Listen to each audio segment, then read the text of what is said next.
A young, talented British woman suddenly vanished amidst the vibrant streets of Tokyo, leaving behind a mystery that shook the entire world. An Australian model was rushed to the hospital in a comatose state, only to pass away with no clear explanation of the true cause. Were these merely random events, or was there a sinister crime hidden beneath the surface, orchestrated by a wealthy businessman harbouring unimaginable dark secrets?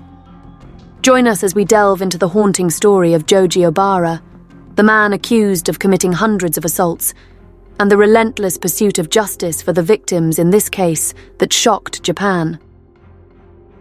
Lucy Blackman was born in 1978 in Kent, England. To pay off her debts, she left her job as a flight attendant at British Airways and moved to Tokyo, Japan, to work illegally as a hostess in a bar, as she only held a tourist visa. In hostess clubs, beautiful women were hired to chat with, pour drinks for, sing, and dance with wealthy businessmen. They were not allowed to date customers freely unless the client paid the club owner for an outside date, which could involve dining, shopping, or even sexual encounters. On July 1st, 2000, Lucy told her friends that she would be going to the beach for a date with a client. A few days later, her roommate Louise Phillips called the police to report her missing. However, the police did not initially consider it serious, assuming that a hostess spending time with a wealthy client for a few days was not unusual. After Lucy's disappearance, Louise received a call from a man claiming that Lucy had decided to join a religious cult and had run away. He insisted that Lucy did not want to be found. Louise immediately informed Lucy's family in England.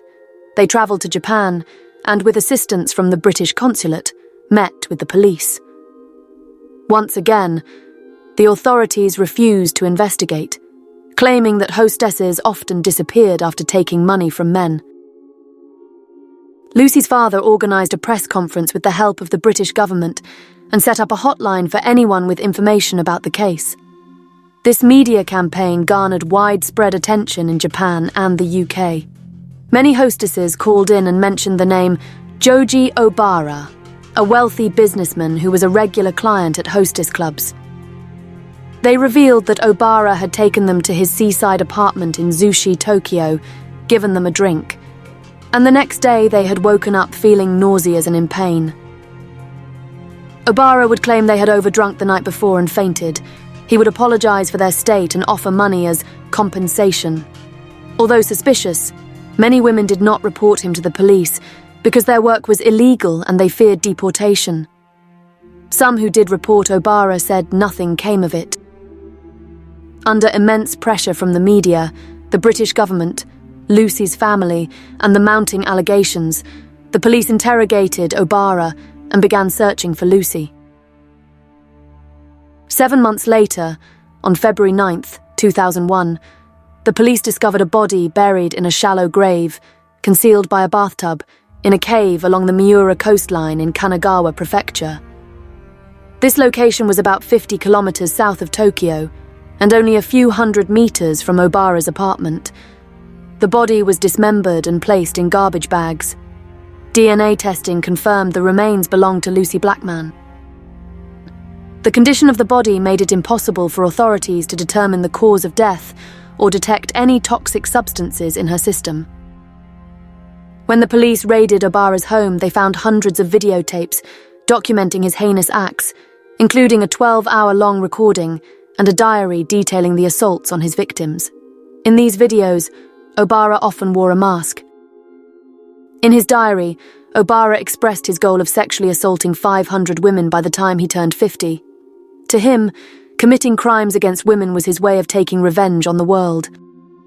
Lucy's hair strands were found in his apartment, along with large quantities of sedatives and anesthetics. However, Lucy did not appear in the hundreds of videos showing Obara's assaults, as it was believed that he had destroyed evidence before the police raided his apartment. This made proving his involvement in her death more challenging. Nevertheless, investigators found a journal entry that read, "Carita Ridgway, too much chloroform." They also discovered a video showing Obara assaulting Carita while she was unconscious. When Carita began to regain consciousness, Obara smothered her with a chloroform-soaked cloth. Through the investigation, it was discovered that Carita Ridgway was born in 1970 in Perth, Australia. She arrived in Japan in December 1991 to work as a model and English teacher. However, Carita passed away on February 29, 1992, just 2 months after moving to Tokyo. Carita's sister, Samantha, who lived in Tokyo, stated that Carita couldn't immediately find a teaching job, so she decided to work as a hostess in a bar. On Valentine's Day in 1992, Samantha received a message stating that Carita had gone on a weekend trip with friends. The sender's identity was unknown. Carita's colleagues reported that she had left the club for a dinner date with a group of businessmen and hostesses, including Joji Obara. After the weekend, Samantha was notified by a hospital in Kichijoji, Tokyo, that Carita was being treated for severe food poisoning. Hospital staff said a man named Akira Nishida had brought her in, claiming that she had consumed some seafood and vomited. He left shortly after. A few days later, Carita fell into a coma, suffered liver failure, and required life support. She was then transferred to the Tokyo Women's Medical University Hospital, where she was declared brain dead. Carita passed away in the hospital. No autopsy was conducted, and her body was cremated per Japanese customs. While Carita was hospitalized, Nishida called Samantha multiple times to inquire about her condition, explaining that he had asked his private doctor to treat her before taking her to the hospital. However, he never revealed his true identity or any personal details. After Carita's death, Samantha and her boyfriend approached the police several times, asking them to investigate the mysterious man, but their requests were refused. After Carita's parents received her ashes, Nishida arranged to meet them at the airport and offered to cover the funeral expenses. Carita's mother recalled that he was sweating profusely and kept wiping his face with a handkerchief during the conversation. He claimed to have loved Carita and gave them a diamond necklace and a ring that he had intended to give her for her birthday. Despite his suspicious behavior, the police never investigated him. When Obara's residence was searched, police found a hospital admission receipt dated from the time Carita was secretly taken there in 1991 by a man using the alias Nishida. The hospital where Carita was treated had preserved a liver sample from her. Tests revealed a toxic level of chloroform in her liver. Overdoses of chloroform can cause liver failure and organ damage. In October 2000, Obara was arrested and charged with multiple crimes, including the rape and murder of Carita Ridgway and Lucy Blackman. According to records, Joji Obara was born in 1952 in a middle-class family in Osaka, Japan. He was of Korean descent, originally named Kim Sung-jong.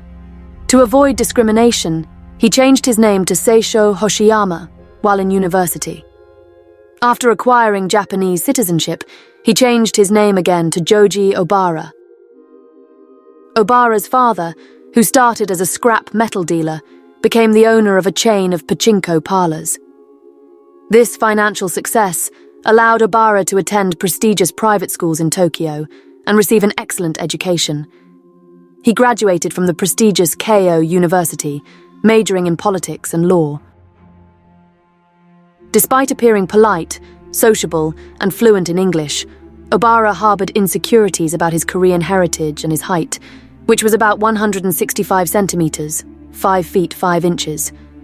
He wore platform shoes, took growth hormones, and even underwent surgery to make his eyes appear larger and rounder, resembling Western features. In the 1970s, Obara's father passed away while on a business trip to Hong Kong. Inheriting a portion of his father's substantial fortune, Obara invested in real estate during Japan's booming economy of the 1980s. He became a successful businessman, reportedly amassing a fortune of $40 million. Obara purchased multiple luxury apartments, high-end vehicles, and dined at the finest restaurants while frequenting exclusive hostess clubs in Tokyo.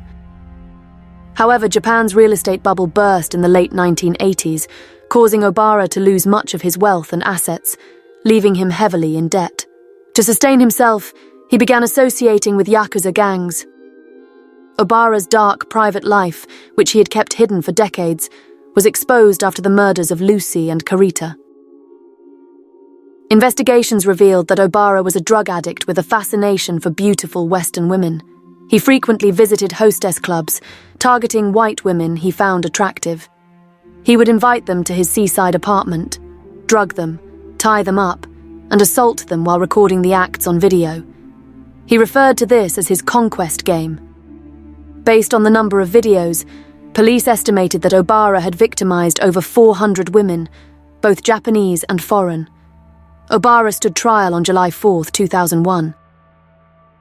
During the trial, Karita's family returned to Japan and identified Obara as the man who had met them 9 years earlier under the alias Nishida. The trial lasted 6 years. On April 24, 2007, Obara was convicted of raping 8 women and involuntary manslaughter, receiving a life sentence. However, he was acquitted of raping and murdering Lucy Blackman due to insufficient evidence. The judge noted that while it was clear Obara had been with Lucy before her disappearance, this alone was not enough to convict him. Obara claimed in court that he had paid Lucy for sex, but that she had used drugs on her own, leading to her death. On December 16, 2008, the Tokyo High Court reviewed the case and convicted Obara of abducting and dismembering Lucy's body. In 2010, Japan's Supreme Court rejected Obara's appeal and upheld his life sentence. What do you think about today's case? Please leave your comments below so we can discuss it together. Don't forget to support us with a like and subscribe to the channel to motivate our team to bring more dramatic cases. And that concludes today's case. Thank you, dear viewers, for watching. Goodbye, and see you next time.